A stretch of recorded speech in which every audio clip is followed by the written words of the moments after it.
ನಮಸ್ಕಾರ. ಚಾಣಕ್ಯನ ನೀತಿಗಳು, ಆ ತಂತ್ರಗಳು ಕೇಳಿದಾಗ ಒಂಥರ ಕುತೂಹಲ ಅಲ್ವಾ? ಹೌದು, ಯಾವಾಗ್ಲೂ ಇಂಟ್ರೆಸ್ಟಿಂಗ್ ಆಗಿರುತ್ತೆ. ಇವತ್ತು ನಾವು ಅಂಥದ್ದೇ ಒಂದು ಆಶ್ಚರ್ಯಕರ ಕಥೆಯನ್ನ ನೋಡೋಣ. ನಮ್ಮ ಮೂಲ ವಿಷಕುಮಾರ ಚಾಣಕ್ಯನ ಪಾಠ. ವಿಷಕುಮಾರ ಅಂದ್ರೆ ವಿಷವನ್ನೇ ಸ್ವಲ್ಪ ಸ್ವಲ್ಪ ತಗೊಂಡು ಅದಕ್ಕೆ ರೆಸಿಸ್ಟೆನ್ಸ್ ಬೆಳೆಸ್ಕೊಂಡ ವ್ಯಕ್ತಿ. ಈ ಕಥೆಯಲ್ಲಿ ಅದು ಚಂದ್ರಗುಪ್ತ ಮೌರ್ಯ. ಓ ಹೌದು, ಇದು ಚಾಣಕ್ಯನ ಅತಿ ವಿಶಿಷ್ಟ ತಂತ್ರಗಳಲ್ಲಿ ಒಂದು. ಸ್ವಲ್ಪ ವಿವಾದಾತ್ಮಕ ಕೂಡ ಹೌದು. ಖಂಡಿತ. ಕತೆ ಹೀಗಿದೆ ನೋಡಿ. ಚಾಣಕ್ಯ ಇದಾನಲ್ಲ, ಅವನು ಚಿಕ್ಕ ವಯಸ್ಸಲ್ಲೇ ಚಂದ್ರಗುಪ್ತನನ್ನ ರಾಜ ಮಾಡಬೇಕು ಅಂತ ಡಿಸೈಡ್ ಮಾಡ್ತಾನೆ. ಅದಕ್ಕೆ ಅವನು ಪ್ರತಿದಿನ ಚಂದ್ರಗುಪ್ತನ ಊಟದಲ್ಲಿ ಸ್ವಲ್ಪ ಪ್ರಮಾಣದ ವಿಷ ಬೆರೆಸೋಕ್ ಶುರು ಮಾಡ್ತಾನೆ. ಏನು ವಿಷನ? ಹೌದು. ಕೇಳಿದಾಗ ನನಗೂ ಶಾಕ್ ಆಯ್ತು. ಇದರಿಂದ ಇರೋ ಲಾಜಿಕ್ ಏನು? ಯಾಕೆ ಹೀಗೆ? ಇದರ ಹಿಂದಿನ ಮುಖ್ಯ ಕಾರಣ ಅಂದ್ರೆ, ಮೂಲದಲ್ಲಿ ಹೇಳಿರೋ ಹಾಗೆ ಚಂದ್ರಗುಪ್ತನ ದೇಹವನ್ನ ವಿಷಕ್ಕೆ ನಿರೋಧಕ ಮಾಡೋದು. ನಿರೋಧಕ ಅಂದ್ರೆ ಇಮ್ಯುನಿಟಿ ತರನ? ಅದೇ, ಆಗಿನ ಕಾಲದಲ್ಲಿ ರಾಜಕೀಯ ಶತ್ರುಗಳು ಇದ್ರಲ್ಲ, ಅವರು ವಿಷ ಹಾಕಿ ಕೊಲ್ಲೋದು ಅದು ತುಂಬಾನೇ ಕಾಮನ್ ಆಗಿತ್ತು. ಓ ಹೌದಲ್ವೇ? ಅದ್ರಿಂದ ರಕ್ಷಣೆ ಕೊಡೋಕೆ ಚಾಣಕ್ಯ ಹೀಗೆ ಮಾಡಿದ ಅನ್ನೋದು ಒಂದು ವ್ಯಾಖ್ಯಾನ. ಅಂದ್ರೆ ಮುಂದೆ ಬರಬಹುದಾದ ದೊಡ್ಡ ಅಪಾಯಕ್ಕೆ ಮೊದಲೇ ಸಣ್ಣದಾಗಿ ದೇಹನ ಸಿದ್ಧ ಮಾಡೋದು. ಹೌದು, ಕರೆಕ್ಟ್. ಆದ್ರೆ ಇದೆಷ್ಟು ರಿಸ್ಕಿ ಅಲ್ವಾ? ಎಸ್. ಸ್ವಲ್ಪ ಡೋಸ್ ಹೆಚ್ಚು ಆದ್ರೆ? ಖಂಡಿತ ಇದು ತುಂಬಾ ಡೇಂಜರಸ್ ವಿಧಾನವೇ. ಆದ್ರೆ ಆ ಕಾಲದ ಪರಿಸ್ಥಿತಿ ಹಾಗಿತ್ತು. ರಾಜಕೀಯ ಅನಿಶ್ಚಿತತೆ, ಪ್ರಾಣಕ್ಕೆ ಅಪಾಯ, ಅವುಗಳನ್ನ ಗಮನಿಸಿದ್ರೆ ಇಂಥ ಕಠಿಣ ಕ್ರಮಗಳು ಅನಿವಾರ್ಯ ಅಂತ ಅನಿಸಿರಬಹುದು ಚಾಣಕ್ಯನಿಗೆ. ಸರಿ.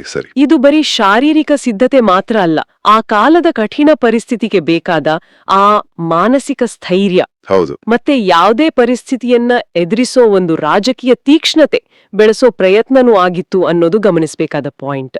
ಓಕೆ, ಅಂದ್ರೆ ಚಾಣಕ್ಯನ ದೂರದೃಷ್ಟಿ ಅಂತ ಹೇಳಬಹುದು. ಖಂಡಿತವಾಗಿಯೂ. ಹಾಗಾದ್ರೆ ಈ ಒಂದು ವಿಚಿತ್ರ ಕಥೆಯಿಂದ ನಮಗೇನು ಪಾಠ ಇದೆ? ಮೂಲದಲ್ಲಿ ಒಂದು ಲೈನ್ ಇದೆ ನೋಡಿ. ಸತತ ಶಿಸ್ತಿನಿಂದ ಬಲಶಾಲಿ ಆಗಬಹುದು, ಸಣ್ಣ ಪ್ರಮಾಣದ ಸವಾಲುಗಳನ್ನು ಎದುರಿಸುವುದೇ ದೊಡ್ಡ ಸವಾಲುಗಳಿಗೆ ರಕ್ಷಣೆ. ಇದು ಬಹಳ ಮುಖ್ಯವಾದ ಪಾಠ. ಇದು ಬರೀ ಒಂದು ಗಾದೆ ಮಾತು ತರಹ ಇದ್ರೂ ಇದರ ಅರ್ಥ ಆಳವಾಗಿದೆ ಅನ್ಸುತ್ತೆ. ನಿಜ. ಆ ಪಾಠದ ಜೊತೆಗೆ ಚಾಣಕ್ಯನ ವಿಷನ್ ಕೂಡ ಸೇರಿಸ್ಕೋಬೇಕು. ಈ ತತ್ವ ಇದೆಯಲ್ಲ, ಇದು ಬರೀ ಫಿಸಿಕಲ್ ಪ್ರೊಟೆಕ್ಷನ್ಗೆ ಮಾತ್ರ ಸೀಮಿತ ಅಲ್ಲ. ಹೌದಾ? ಹೇಗೆ? ಯಾವುದೇ ಫೀಲ್ಡ್ನಲ್ಲಿ, ಈಗ ನಮ್ಮ ಕೆರಿಯರ್ ಇರ್ಲಿ, ಪರ್ಸನಲ್ ಗ್ರೋತ್ ಇರ್ಲಿ, ನಿರಂತರವಾಗಿ ನಾವು ಸಣ್ಣ ಸಣ್ಣ ಚಾಲೆಂಜ್ಗಳನ್ನ, ನಿಭಾಯಿಸಬಹುದಾದ ಕಷ್ಟಗಳನ್ನ ಫೇಸ್ ಮಾಡ್ತಾ ಹೋದ್ಲೆ ಸರಿ, ಆಗ ದೊಡ್ಡ ಅಡೆತಡೆಗಳನ್ನ ಅಥವಾ ಪ್ರೆಷರ್ಗಳನ್ನ ಎದುರಿಸೋ ಶಕ್ತಿ, ಅಂದ್ರೆ ರೆಸಿಲಿಯನ್ಸ್ ಅಂತ ಹೇಳ್ತೀವಲ್ಲ, ಅದು ತಾನಾಗ ಬೆಳೆಯುತ್ತೆ. ಓ, ಅಂದ್ರೆ ಗ್ರಾಜುವಲ್ ಕೆಪಾಸಿಟಿ ಬಿಲ್ಡಿಂಗ್. ಎಕ್ಸಾಕ್ಟ್ಲಿ, ಅದೇ. ಇದು ಅದಕ್ಕೆ ಒಂದು ಒಳ್ಳೆ ಉದಾಹರಣೆ. ಅಂದ್ರೆ ನಾವು ದಿನ ಫೇಸ್ ಮಾಡೋ ಸಣ್ಣ ಪುಟ್ಟ ಪ್ರಾಬ್ಲಮ್ಸು, ಕಿರಿಕಿರಿಗಳು, ಅವುಗಳನ್ನ ಶಿಸ್ತಿನಿಂದ ನಿಭಾಯಿಸ್ತಾ ಹೋದ್ರೆ ಮುಂದೆ ಬರೋ ದೊಡ್ಡ ಕ್ರೈಸಿಸ್ ಫೇಸ್ ಮಾಡೋ ಇಂಟರ್ನಲ್ ಸ್ಟ್ರೆಂತ್ ಬರುತ್ತೆ ಅಂತಾಯ್ತು. ಹೌದು, ಅದೇ ಲಾಜಿಕ್. ಸೊ ಇದು ಚಾಣಕ್ಯ ಸುಮ್ನೆ ಚಂದ್ರಗುಪ್ತನ್ಗೆ ವಿಷ ಕೊಟ್ಟು ಪ್ರೊಟೆಕ್ಟ್ ಮಾಡಿದ್ದಲ್ಲ, ಅದೊಂದು ಲೈಫ್ ಲೆಸನ್ ಕೂಡ ಹೌದು. ಖಚಿತವಾಗಿ.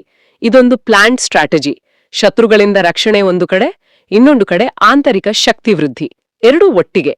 ವಾವ್, ಚಾಣಕ್ಯನ ತಂತ್ರಗಾಳಿಕೆ ಆಳವೇ ಬೇರೆ. ಹೌದು. ಸರಿ, ಹಾಗಾದ್ರೆ ಈ ಚರ್ಚೆ ಮುಗಿಸೋ ಮೊದಲು ನನ್ನ ಮನಸ್ಸಲ್ಲಿ ಒಂದು ಪ್ರಶ್ನೆ ಬರ್ತಾ ಇದೆ. ಹೇಳಿ. ಈ ಚಾಣಕ್ಯನ ವಿಷದ ಕಾನ್ಸೆಪ್ಟ್ ಇದೆಯಲ್ಲ, ಅಂದ್ರೆ ಕ್ರಮೇಣವಾಗಿ ಸಣ್ಣ ಸವಾಲುಗಳನ್ನ ಫೇಸ್ ಮಾಡಿ ಸ್ಟ್ರಾಂಗ್ ಆಗೋದು, ಇದು ಇವತ್ತಿನ ನಮ್ಮ ಮಾಡರ್ನ್ ಫಾಸ್ಟ್ ಲೈಫ್ಗೆ ಹೇಗೆ ಅಪ್ಲೈ ಆಗಬಹುದು? ಇದು ನಿಜಕ್ಕೂ ಯೋಚನೆ ಮಾಡಬೇಕಾದ ವಿಷಯ. ತುಂಬಾ ಒಳ್ಳೆ ಪ್ರಶ್ನೆ. ಬಹುಶಃ ನಾವು ಹೊಸ ಸ್ಕಿಲ್ ಕಲಿಯುವಾಗ ಶುರುನಲ್ಲಿ ಕಷ್ಟ ಅನ್ಸಿದ್ರು ದಿನ ಸ್ವಲ್ಪ ಪ್ರಾಕ್ಟೀಸ್ ಮಾಡೋದು, ಸರಿ, ಅಥವಾ ವರ್ಕ್ ಪ್ರೆಷರ್ ಜಾಸ್ತಿ ಆದಾಗ ಸಣ್ಣ ಸಣ್ಣ ಬ್ರೇಕ್ ತಗೊಳ್ಳೋದು, ಹೌದು, ದೊಡ್ಡ ಗೋಲ್ಗಳನ್ನ ಸಣ್ಣ ಸಣ್ಣ ಸ್ಟೆಪ್ಸ್ ಆಗಿ ಡಿವೈಡ್ ಮಾಡಿ ಅಚೀವ್ ಮಾಡೋದು, ಓಕೆ, ಇದೆಲ್ಲ ಒಂದ್ ರೀತಿ ಚಾಣಕ್ಯನ ಆ ವಿಷ ತತ್ವದ ಅಪ್ಲಿಕೇಶನ್ ಇರ್ಬೋದೇನೋ. ಅಂದ್ರೆ ನಮ್ಮ ಕಂಫರ್ಟ್ ಝೋನ್ ಇಂದ ಸ್ವಲ್ಪ ಹೊರಗೆ ಬಂದು ಮ್ಯಾನೇಜಬಲ್ ಚಾಲೆಂಜ್ಗಳನ್ನ ತಗೋಬೇಕು ಅಂತ. ಹೌದು, ಬಹುಶಃ ಅಲ್ಲೇ ನಿಜವಾದ ಗ್ರೋತ್ ಇರೋದು. ಇದನ್ನ ನಮ್ಮ ಕೇಳುಗಳು ಯೋಚನೆ ಮಾಡಬಹುದಲ್ವಾ?